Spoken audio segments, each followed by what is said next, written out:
रात का समय था। आसमान में काले काले बादल छाए हुए थे और हवा में एक अजीब सी सनसनी थी। अंधेरे में कहीं से एक उदासी भरी आवाज सुनाई दे रही थी, जैसे कोई रो रहा हो। वह आवाज एक पुराने सुनसान स्कूल की ओर से आ रही थी, जिसे लोग भूतिया स्कूल कहते थे। वह स्कूल कई सालों से बंद पड़ा था। कहते थे कि वहां कई साल पहले एक बच्चे की रहस्यमयी मौत हो गई थी और तब से उसकी आत्मा वहां भटकती है। कोई भी उस स्कूल के पास जाने की हिम्मत नहीं करता था, लेकिन आज रात 5 बच्चे, अर्जुन, रिया, विक्रम, प्रिया और कबीर, उस स्कूल के गेट के सामने खड़े थे। उन्होंने एक चुनौती स्वीकार की थी, भूतिया स्कूल में एक रात बिताओ और 50,000 रुपये जीतो। लेकिन उन्हें नहीं पता था कि आज की रात उनकी जिंदगी की सबसे डरावनी रात होने वाली थी।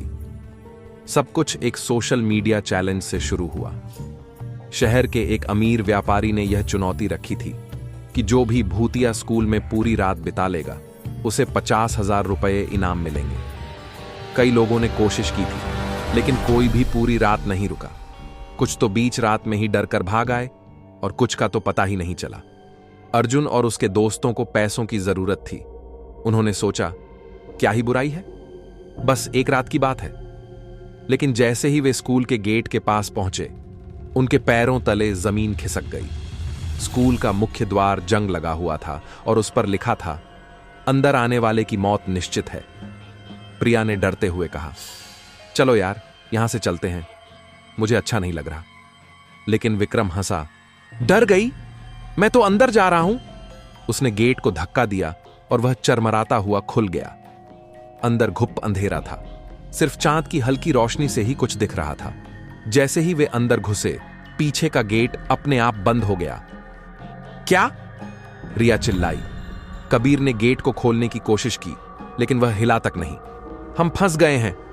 अर्जुन ने अपना फोन निकाला, लेकिन सिग्नल गायब था। यहां कुछ गड़बड़ है। तभी दूर से एक बच्चे के रोने की आवाज आई। कौन है वहां? विक्रम चिल्लाया। कोई जवाब नहीं आया। उन्होंने फैसला किया कि वे सब एक साथ रहेंगे और किसी क्लासरूम में बैठकर रात गुजारेंगे। वे धीरे धीरे कॉरिडोर से गुजरे। अचानक प्रिया ने एक खून से लिखा हुआ संदेश दीवार पर देखा, यहां आने वाला कोई नहीं बचता। ओह माय गॉड, रिया चिल्लाई। तभी उन्हें लगा जैसे कोई उन्हें देख रहा हो। पीछे मुड़कर देखा तो एक छाया तेजी से गुजरी। वहां कोई है, कबीर ने डरते हुए कहा। वे सभी एक क्लासरूम में घुसे और दरवाजा बंद कर दिया। अर्जुन ने अपनी टॉर्च जलाई। कमरे में पुरानी डेस्क और कुर्सियां पड़ी थीं। एक कोने में एक गुड़िया रखी थी। उसकी आंखें टूटी हुई थीं और उसके मुंह से खून बह रहा था। यह क्या है? प्रिया चिल्लाई। तभी गुड़िया का सिर घूमा और उसने एक डरावनी हंसी हंसी। भागो, विक्रम चिल्लाया। वे सभी दरवाजे की ओर भागे, लेकिन दरवाजा बंद था। अचानक लाइटें झपकीं और एक बच्चे की आवाज गूंजी, तुम सब यहां क्यों आए हो? तुम्हें यहां नहीं होना चाहिए। पीछे मुड़कर देखा तो एक पीला सा चेहरा उन्हें घूर रहा था। उसकी आंखों से खून बह रहा था। वह भूत है, रिया चिल्लाई। भूत ने अचानक उनकी ओर बढ़ना शुरू किया। वे सभी खिड़की से कूद गए और भागने लगे। भागते भागते वे स्कूल के बेसमेंट में जा पहुंचे। वहां एक पुरानी डायरी पड़ी थी। अर्जुन ने उसे उठाया और पढ़ा, मेरा नाम राहुल है, मुझे यहां जिंदा दफन कर दिया गया था, मुझे बचाओ। तभी उन्हें एहसास हुआ कि यह भूत उस बच्चे की आत्मा थी जिसकी मौत इस स्कूल में हुई थी।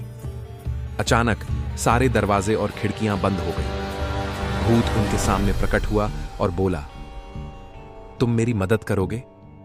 अर्जुन ने हिम्मत जुटाई और पूछा, हम तुम्हारी कैसे मदद कर सकते हैं? भूत ने बताया कि कई साल पहले स्कूल के प्रिंसिपल ने उसे जिंदा दफन कर दिया था, क्योंकि वह उनके काले कारनामों के बारे में जानता था। उसकी आत्मा तब से यहां फंसी हुई थी। बच्चों ने वादा किया कि वे पुलिस को सब कुछ बताएंगे। जैसे ही उन्होंने यह वादा किया, भूत की आत्मा शांत हो गई और स्कूल का वातावरण हल्का हो गया। सुबह होते ही वे सभी स्कूल से बाहर आ गए और पुलिस को सारी कहानी बताई। पुलिस ने खुदाई करवाई तो राहुल की हड्डियां मिली। उसकी आत्मा को अंततः शांति मिल गई। उस दिन के बाद भूतिया स्कूल में कोई आवाजें नहीं सुनाई दी। अर्जुन और उसके दोस्तों ने चुनौती जीत ली थी, लेकिन उन्हें पैसों से ज्यादा एक जरूरी सबक मिला था। अंधविश्वासों के पीछे छुपे दर्द को समझो। लेकिन कभी कभी रात में जब हवा चलती है तो लोगों को लगता है कि स्कूल की खिड़कियों से कोई मुस्कुराता हुआ बच्चा झांक रहा है।